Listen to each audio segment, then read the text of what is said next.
जैसे ही जादुई परी मेलिफिसेंट इस लड़के के हाथ को छूती है तो ये जल जाती है, क्योंकि उस लड़के ने एक लोहे की अंगूठी को पहन रखा था और परियां लोहे को नहीं छू सकती थी। इसलिए लड़का अंगूठी को निकालकर दूर फेंक देता है। मेलिफिसेंट देखती है कि लड़के ने उसके लिए इतनी कीमती अंगूठी फेंक दी। इसी वजह से परी लड़के से इम्प्रेस हो जाती है, जिस वजह से वो लड़के से बात करने लग जाती है और देखते ही देखते दोनों बहुत अच्छे दोस्त बन जाते हैं। यहाँ तक कि परी उसे उड़ना भी सिखाती है। जैसे जैसे समय बीतता है, लड़का मेलिफिसेंट के 16वें बर्थडे पर उसे कहता है कि मुझे कुछ समय के लिए शहर जाना पड़ेगा और वो जल्दी ही वापस आकर उससे शादी करेगा। समय बीतता जाता है और वो परी उसका 10 साल तक इंतजार करती है, लेकिन स्टीफन वापस नहीं आता। तभी वही के किंगडम के राजा एक ऐलान करता है कि जो भी मेलिफिसेंट को मारकर मेरे पास लाएगा, मैं उसकी शादी अपनी बेटी से करवाऊंगा और उसे बदले में पूरा किंगडम दूंगा। किंगडम के लालच में आकर स्टीफन वापस मेलिफिसेंट के पास आता है और उसे अपनी मीठी बातों में फंसाकर बेहोशी की दवा पिला देता है, जिससे कि वो गहरी नींद में सो जाती है। फिर स्टीफन एक चाकू निकालता है और मेलिफिसेंट के पंखों को काट देता है। जब परी उठती है तो वो परी अपने कटे हुए पंखों को देखकर बहुत रोती है, क्योंकि उसे ये चीज नहीं पता थी कि वो जिससे सबसे ज्यादा प्यार करती थी वही उसको धोखा देगा। दूसरी तरफ स्टीफन मेलिफिसेंट के पंख लेकर राजा के पास आता है। राजा भी ये देखकर बहुत खुश होता है और अपने वादे को पूरा करते हुए स्टीफन की शादी अपनी बेटी के साथ करवाकर किंगडम का राजा स्टीफन को बना देता है। थोड़े समय बाद स्टीफन के यहाँ पर एक बेटी का जन्म होता है, जिसके चलते किंगडम में बहुत जोर शोर से सेलिब्रेशन चल रहा था। हालांकि मेलिफिसेंट भी स्टीफन से अपने धोखे का बदला लेना चाहती थी, इसलिए वो स्टीफन के दरबार में आती है और स्टीफन की बेटी को विश करते हुए कहती है कि तुम बहुत प्यारी हो, लेकिन जैसे ही तुम 16 साल की हो जाओगी वैसे ही तुम्हारे एक सुई चुभेगी, जिससे कि तुम्हारी डेथ हो जाएगी और मेरा बदला पूरा हो जाएगा। स्टीफन ये सुनकर डरते हुए मेलिफिसेंट से कहता है कि तुम मेरा बदला मेरी बेटी से क्यों ले रही हो, लेकिन वो उसकी एक भी बात नहीं सुनती और वहाँ से चली जाती है। स्टीफन इस बात से बहुत परेशान हो जाता है और अपनी बेटी को 3 छोटी छोटी परियों को देते हुए कहता है कि इसे यहाँ से कहीं दूर ले जाओ और जब तक ये 16 साल की नहीं हो जाती इसे यहाँ लेके मत आना। इसीलिए वो तीनों परियां प्रिंसेस को अपने साथ एक जंगल में ले जाती है, लेकिन मेलिफिसेंट अपने बदले की आग के चलते वो भी वहाँ पहुँच जाती है और प्रिंसेस को डराने की कोशिश करती है, लेकिन प्रिंसेस तो उसे देखकर उल्टा हंसने लगती है, जिससे कि मेलिफिसेंट का दिल पिघल जाता है और वक्त के साथ साथ प्रिंसेस पूरे 15 साल की हो जाती है। हालांकि अब तक मेलिफिसेंट और प्रिंसेस की अच्छी दोस्ती हो जाती है और बिल्कुल माँ बेटी की तरह दोनों साथ रहती थी और साथ ही खेलती थी। जब एक दिन प्रिंसेस सो रही होती है तो मेलिफिसेंट अपनी पूरी पावर के साथ उसका श्राप वापस लेने की कोशिश करती है, लेकिन वो उसका श्राप वापस नहीं ले पाती। अगले दिन मेलिफिसेंट प्रिंसेस को बताती है कि उसके पास पहले बहुत अच्छे पंख हुआ करते थे, लेकिन तुम्हारे फादर ने धोखे से मेरे पंख काट दिए और इसी वजह से मैंने तुम्हें श्राप दिया। प्रिंसेस ये सुनते ही रोते हुए अपने पापा के पास आती है, लेकिन उसके पापा को उस पर बहुत गुस्सा आता है, क्योंकि वो अपने 16वें बर्थडे से एक दिन पहले ही किंगडम में आ जाती है। इसलिए राजा उन तीनों परियों पर बहुत गुस्सा होता है और अपनी बेटी को जादुई परी के श्राप से बचाने के लिए एक कमरे में बंद कर देता है, लेकिन वो वहाँ पर एक सुई को छू लेती है। प्रिंसेस सुई को छूती है, वो एक गहरी नींद में चली जाती है और अब वो उस श्राप से तभी मुक्त हो पाएगी जब उसे उसका सच्चा प्यार मिलेगा। ये सब चीजें देखकर राजा बहुत परेशान होता है। दूसरी तरफ मेलिफिसेंट को भी काफी दुख हो रहा होता है, इसीलिए वो उस लड़के से मिलती है जो कि कुछ दिन पहले प्रिंसेस से मिला होता है। उसे लगता है शायद ये प्रिंसेस का सच्चा प्यार हो और वो उसे अपने वश में करके प्रिंसेस के पास ले आती है, लेकिन वो लड़का उसका सच्चा प्यार नहीं था, क्योंकि वो प्रिंसेस को जगाने की बहुत कोशिश करता है, लेकिन वो नहीं जागती और ये सब देखकर मेलिफिसेंट रोने लगती है और रोते हुए उससे कहती है कि तुम्हें बहुत याद करूंगी, मुझे तुम्हारी स्माइल हमेशा याद आएगी। ये कहकर मेलिफिसेंट उसके माथे पर किस करती है और वहाँ से जाने लगती है, लेकिन तभी उसे पीछे से प्रिंसेस की आवाज आती है, यानी कि प्रिंसेस का सच्चा प्यार और कोई नहीं बल्कि मेलिफिसेंट ही होती है और वो मेलिफिसेंट से कहती है कि मैं तुम्हारे साथ जंगल में रहना चाहती हूँ। इसलिए मेलिफिसेंट उसे अपने साथ ले जाने लगती है, लेकिन तभी पीछे से स्टीफन के लोग उन पर लोहे का जाल डाल देते हैं जो कि परियों को जला देता है। मेलिफिसेंट बहुत कोशिश करती है, लेकिन वो इस जाल से नहीं निकल पाती। तभी वहाँ पर मेलिफिसेंट का दोस्त ड्रैगन बन के आ जाता है और चारों तरफ तबाही मचाते हुए मेलिफिसेंट आजाद होती है। उसी समय वहाँ पर स्टीफन आ जाता है, जो अपने सैनिकों के साथ उसे चारों तरफ से घेर लेता है, जिसे देखकर मेलिफिसेंट डर जाती है, क्योंकि इन सब ने लोहे की शील्ड पहन रखी थी और उसे समझ में आ जाता है कि यहाँ से उसका बचना नामुमकिन है। तभी दूसरी तरफ प्रिंसेस को मेलिफिसेंट के पंख नजर आ जाते हैं, जो कि उसके ही पापा ने धोखे से काट दिए थे और वो पंख मूव कर रहे थे। इसीलिए प्रिंसेस बिना सोचे समझे उन पंखों को आजाद कर देती है। वो पंख खुद ब खुद मेलिफिसेंट के साथ जाके लग जाते हैं, इसीलिए वो अपने पंखों के साथ पहले की तरह उड़ने लगती है, लेकिन राजा ने उसको जंजीर से पकड़ रखा था, इसलिए मेलिफिसेंट भी राजा को लेकर ही हवा में उड़ जाती है। लेकिन वो अभी भी स्टीफन से प्यार करती थी, इसलिए वो उसे नीचे नहीं गिराती और महल में ही छोड़ देती है। लेकिन स्टीफन भी मौका देखकर उस पर अटैक कर देता है और उसके पंखों को पकड़ लेता है, जिस वजह से दोनों ही महल से नीचे गिरने लगते हैं। और जैसे ही ये दोनों जमीन से टकराने वाले होते हैं, मेलिफिसेंट अपने पंखों को खोल लेती है और उड़ जाती है, लेकिन इस वजह से स्टीफन जमीन पर गिरकर मर जाता है। हालांकि मेलिफिसेंट को अभी भी दुख हो रहा था, क्योंकि वो उससे आज भी प्यार करती थी। इसी के साथ हम अगली सुबह देखते हैं कि मेलिफिसेंट प्रिंसेस को जंगल की रानी बनाया जाता है। उसी समय कुछ लोग जादुई जंगल में आते हैं, जहाँ पर मेलिफिसेंट और प्रिंसेस रहती थी। वो वहाँ पर आकर कुछ जादुई क्रिएचर को चुराने लगते हैं, लेकिन तभी मेलिफिसेंट वहाँ आ जाती है और इनमें से 2 आदमियों को पकड़ लेती है। लेकिन इन्हीं में से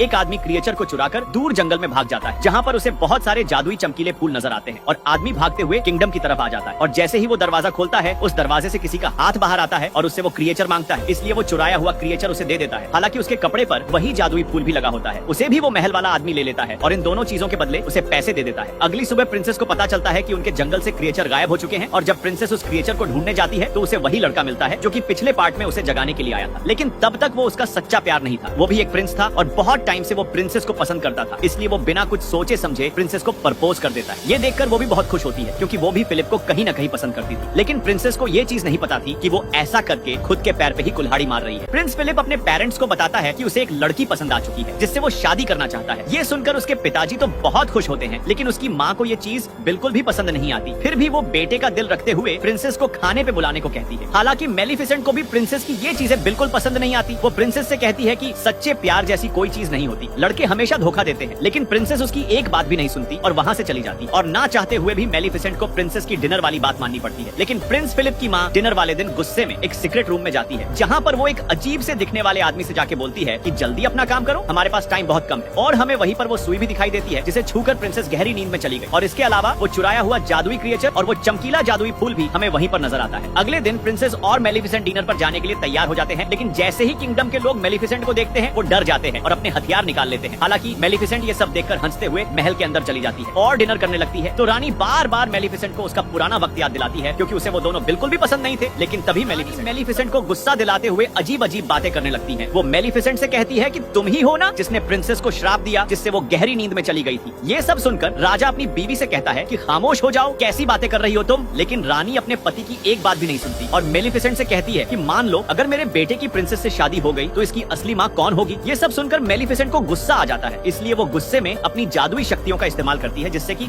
सभी दूर जाकर गिरते हैं। और ये सब चीजें देखकर रानी डरते हुए राजा के पीछे छिप जाती है, लेकिन तभी राजा नीचे गिर जाते हैं। रानी रोते हुए मेलिफिसेंट से कहती है कि तुमने ही राजा को श्राप दिया है जिससे कि ये गहरी नींद में चले गए। ये सब देखते हुए प्रिंसेस मेलिफिसेंट से कहती है कि तुम क्यों सबको गुस्से में श्राप देती रहती हो। मेलिफिसेंट उससे कहती है कि मैंने राजा को कोई भी श्राप नहीं दिया है। फिर भी प्रिंसेस मेलिफिसेंट की बातों पे यकीन नहीं करती और उसी समय राजा की सेना मेलिफिसेंट पर अटैक करने के लिए वहाँ आ जाती है। हालांकि मेलिफिसेंट प्रिंसेस से पूछती है कि क्या तुम मेरे साथ चलोगी, लेकिन प्रिंसेस उसके साथ जाने से मना कर देती है। और जब मेलिफिसेंट वापस जा रही होती है तभी एक लड़की लोहे की वापस अपने घर जा रही होती है, तभी एक लड़की लोहे की गोली से उस पे हमला कर देती है जिससे मेलिफिसेंट पानी में गिर जाती है। वहीं दूसरी तरफ राजा जो कि बेहोश पड़े होते हैं, इसलिए प्रिंस फिलिप अपनी माँ से कहता है कि आप पापा के सिर पर किस करो, शायद आप ही उनका सच्चा प्यार हो। लेकिन रानी अपने बेटे के ये बात मानने के लिए मना कर देती है। वो तो राजा से कभी प्यार करती ही नहीं थी क्योंकि वो एक लालची औरत थी। प्रिंसेस गुस्से में वापस जंगल में जाती है ताकि वो मेलिफिसेंट को मना सके कि वो अपना श्राप वापस ले ले। लेकिन उसे जंगल में पता चलता है कि मेलिफिसेंट तो गायब है और दूसरी तरफ वो लड़की पानी में नजर रख रही होती है कि मेलिफिसेंट कब यहाँ से निकलती है। लेकिन तभी वहाँ पर एक क्रिएचर आता है और मेलिफिसेंट को अपने साथ ले जाता है, इसलिए वो ये सब जल्दी से जाके रानी को बताती है। और वही प्रिंसेस जब अपने महल वापस आ रही होती है तो जंगल का एक जादुई क्रिएचर छुपके से उसके साथ महल में आ जाता है और वो क्रिएचर भी वहीं पर पहुंच जाता है जहाँ पर पहले से वो चुराई हुई क्रिएचर भी कैद थी और वो अजीब सा दिखने वाला आदमी उसे भी कैद कर लेता है। इधर रानी महल में ऐलान करवा देती है कि प्रिंसेस और फ्लिप्स की शादी अगले 3 दिन में होने वाली है और वो सुलह करते हुए जंगल के सभी जादुई क्रिएचर को शादी में इनवाइट करती है। लेकिन ये सब तो रानी का एक प्लान था, सभी क्रिएचर को जंगल में ये ऐलान करवा देती है कि प्रिंसेस और फ्लिप्स की शादी अगले 3 दिन में होने वाली और जंगल के सभी क्रिएचर को इनवाइट करते हुए कहती है कि हम सभी लड़ाई छोड़ दें और आपस में दोस्ती करें। लेकिन ये तो रानी की एक चाल थी क्योंकि वो मेलिफिसेंट को मारकर जंगल के सभी क्रिएचर को कैद करते हुए उस जंगल पर कब्जा करना चाहती थी। दूसरी तरफ मेलिफिसेंट को होश आ जाता है, वो देखती है कि उसके पास उस जैसे ही बहुत सारे क्रिएचर हैं और उन्हीं में से एक क्रिएचर मेलिफिसेंट को बताता है कि कभी किसी टाइम में यहाँ पर सभी जादुई परियां एक साथ रहती थी, लेकिन इंसानों ने सभी को मार दिया। और वो मेलिफिसेंट को बताता है कि तुम ही एक लास्ट अच्छी परी हो जो अभी तक जिंदा हो। आदमी मेलिफिसेंट को बताता है कि जल्दी ही तुम ऐसी स्टेज पर पहुंचोगी जिससे तुम दुनिया की सबसे पावरफुल परी बन जाओ, लेकिन वो आखिरी स्टेज तुम अभी तक पार नहीं कर पाई और वो है प्रिंसेस को माफ करना, क्योंकि सारी उम्र तुमने उससे दिल से प्यार किया है। अगर तुम उसे माफ कर दोगी तो तुम दुनिया की सबसे खतरनाक परी बन जाओ। लेकिन मेलिफिसेंट उसे मना करते हुए कहती है कि मैंने उससे सारी उम्र प्यार किया और उसने मुझे धोखा दिया। तभी वहाँ पर बोरा आ जाता है जो इन्हें बताता है कि प्रिंस और प्रिंसेस की शादी हो रही है, यही सही मौका है उन पर अटैक करने का। तभी दूसरी तरफ वो अजीब सा दिखने वाला आदमी एक ऐसा पाउडर तैयार कर लेता है जो कि परियों को पल भर में मार सकता था। ये अजीब सा दिखने वाला आदमी उस जादुई फूल से एक ऐसा पाउडर तैयार कर लेता है जो कि परियों को पल भर में मार सकता था। ये सब देखकर रानी बहुत खुश होती है, लेकिन वो आदमी रानी से बोलता है कि हमें जंगल के सभी क्रिएचर को मारने के लिए बहुत सारे पाउडर की जरूरत पड़ेगी और ये पाउडर तभी ज्यादा बन सकता है जब आप मुझे बहुत सारे चमकीले जादुई फूल ला कर दो। इसलिए रानी अपने लोगों को ऑर्डर देती है कि जल्दी जाओ और जंगल से सारे चमकीले फूल लेकर आओ। और जैसे ही उसके आदमी जंगल में पहुंचते हैं जादुई फूल लेने के लिए, तभी मेलिफिसेंट को खबर हो जाती है और वो भी वहाँ पहुंच जाती है। लेकिन तब तक बहुत देर हो चुकी थी क्योंकि रानी के आदमी सारे जादुई फूल तोड़ के अपने साथ ले गए। हालांकि ये सब देखकर मेलिफिसेंट को बहुत दुख होता है और जैसे ही वो कुछ समझ पाती, झाड़ियों में छिपी हुई सेना लोहे की गोलियों से मेलिफिसेंट पे हमला कर देती है। लेकिन तभी वहाँ पर बोरा का एक साथी आकर उसे बचा लेता है और बोरा भी इन दोनों को बचाते हुए रानी की सेना पर अटैक करने लगता है। जैसे ही ये तीनों बचते बचाते यहाँ से निकलते हैं तो मेलिफिसेंट देखती है कि बोरा का साथी मर चुका है। अगली सुबह हम देखते हैं कि प्रिंसेस की शादी की तैयारियां चालू हो चुकी है और जंगल के सभी क्रिएचर महल की तरफ जाने लगते हैं, लेकिन उन्हें ये चीज नहीं पता थी कि वो ऐसा करके खुद की ही जान को खतरे में डाल रहे हैं। Subscribe for next part. रानी शादी की तैयारियों के बीच में प्रिंस को एक फूल देती है और उससे कहती है कि ये फूल अपनी पत्नी को दे देना। इसलिए प्रिंस फिलिप प्रिंसेस को वो फूल दे देता है। हालांकि प्रिंसेस उस फूल को देखकर बहुत ज्यादा हैरान हो जाती है, क्योंकि वो उसी के ही जंगल का फूल था और वो सोचने लगती है कि रानी ने ये फूल मेरे लिए क्यों भिजवाया होगा। वो रानी को महल में ढूंढने लगती है, तभी उसे वो सीक्रेट रूम मिल जाता है। इसीलिए वो उस फूल को लेकर उस रूम के अंदर चली जाती है और उसे वहीं पर वो सुई नजर आती है, जिसे छूकर वो गहरी नींद में चली गई थी। हालांकि प्रिंसेस को सारे विजन आने लगते हैं। उसे ये चीज पता चल जाती है कि राजा को और किसी ने नहीं बल्कि रानी ने ही मारा। इसके अलावा उसे वही क्रिएचर दिखाई देते हैं जिन्हें उस अजीब से दिखने वाले आदमी ने कैद कर रखा था। जैसे ही वो उन्हें छुड़ाने लगती है, तभी वहाँ पर रानी आ जाती है और वो प्रिंसेस से कहती है कि पहले मेरा महल उस जंगल के पास हुआ करता था, लेकिन इन सब क्रिएचर और मेलिफिसेंट के पूर्वजों ने मिलकर मेरे महल को नुकसान पहुंचा दिया और मेरे पिताजी मारे। और मेरा भाई भी जब वहाँ पर सुलह करने गया तो जंगल के क्रिएचर ने मेरे भाई को भी मार दिया और जब मैं अकेली बच गई तो मुझे राजा से शादी करनी पड़ी, जबकि मैं राजा से बिल्कुल भी प्यार नहीं करती थी। रानी सेना को ऑर्डर देते हुए कहती है कि प्रिंसेस को एक कमरे में बंद करके सभी क्रिएचर को एक कमरे में बंद करके उन सभी पर वो लाल जादुई पाउडर छिड़कवा देती है, जो कि उस अजीब से दिखने वाले आदमी ने बनाया था, जिसकी वजह से सभी क्रिएचर कमजोर पड़ने लगते हैं। दूसरी तरफ जिस कमरे में प्रिंसेस बंद होती है वहीं पर उसका वैडिक ड्रेस होता है, इसलिए वो उसे फाड़कर काफी लंबी रस्सी में बदल देती है और महल से नीचे जाने की कोशिश करती है, लेकिन तभी वहाँ पर सोल्जर आ जाते हैं। हालांकि प्रिंसेस तब तक उस ड्रेस से लटक कर नीचे राजा के रूम में आ जाती है, जहाँ पर प्रिंस फिलिप भी होता है और वो रोते हुए प्रिंस को बताती है कि रानी ने मेरे साथ क्या क्या किया और मेलिफिसेंट ने राजा को श्राप नहीं दिया बल्कि रानी ने दिया है, जिसे सुनकर प्रिंस काफी हैरान हो जाता है। इधर रानी अपने महल की छत पर होती है, जो कि जंगल की तरफ काफी सारे बॉम्ब फेंक रही थी, क्योंकि बोरा और उसकी सेना महल पर अटैक करने आ रहे थे। प्रिंसेस को मेलिफिसेंट का जादुई कौवा दिखाई देता है, जो कि इंसानी शरीर में था। वो उससे कहती है कि हमें सभी क्रिएचर की जान बचाने के लिए यहाँ की चर्च का दरवाजा खोलना पड़ेगा, क्योंकि सभी क्रिएचर चर्च के अंदर थे, जहाँ पर रानी उन पर वो लाल जादुई पाउडर छिड़का रही थी। इसलिए वो दोनों मिलकर दरवाजा खोलने लगते हैं, पर तभी वहाँ पर सोल्जर आ जाते हैं, जो कि दोनों को पकड़ लेते हैं। लेकिन उसी समय वहाँ पर मेलिफिसेंट भी आ जाती है, जो कि अपने जादुई कौवे को बियर बनवा के गेट खुलवा देती है, जिससे सभी क्रिएचर बाहर आ जाते हैं। Subscribe for next. मेलिफिसेंट महल के सोल्जर पे अटैक करते हुए अपने लोगों को बचाने लगती है, तभी वहाँ पर बोरा भी आ जाता है, जो कि जनरल को मारने ही वाला होता है। लेकिन प्रिंस फिलिप आके उसे बचाते हुए बोरा से कहता है कि ये हमारे जनरल है, इसे कुछ मत करना। जनरल देखता है कि इसने मुझे नहीं मारा, तो उसे पता चल जाता है कि असली जालिम कौन है, यानी कि रानी ही असली जालिम है। दूसरी तरफ मेलिफिसेंट महल की छत पर आती है, उसी रानी के पास, और जैसे ही मेलिफिसेंट रानी को मारने वाली होती है, तभी बीच में प्रिंसेस आ जाती है और वो उससे कहती है कि प्लीज रानी को मत मारी, वरना सब लोग वाकई में समझेंगे कि आप जालिम हैं। लेकिन मेलिफिसेंट गुस्से में कहती है कि नहीं प्रिंसेस, पीछे हट जाओ, मुझे तुम्हारी कोई भी बात नहीं सुननी। लेकिन फिर भी प्रिंसेस नहीं हटती और वो रोते हुए कहती है कि प्लीज मदर, ऐसा ना करे। और जैसे ही मेलिफिसेंट उसके मुंह से मदर वर्ड सुनती है, उसका दिल पिघल जाता है और उसके दिल में इमोशन आने लगते हैं। और जब वे दोनों एक दूसरे को देख रहे होते हैं, तभी रानी वही जादुई पाउडर प्रिंसेस की तरफ फेंकती है, लेकिन मेलिफिसेंट उसके सामने आकर प्रिंसेस की जान बचा लेती है और जैसे ही उसे वो तीर आके लगता है, वो गायब होने लगती है। ये देखकर प्रिंसेस बहुत रोती है। हालांकि रानी बहुत खुश होती है और वो ये ऐलान करती है कि मेलिफिसेंट अब नहीं रही और अब मैं पूरी जगह पर कब्जा करने वाली हूँ। लेकिन तभी सब्सक्राइब और नेक्स्ट पार्ट।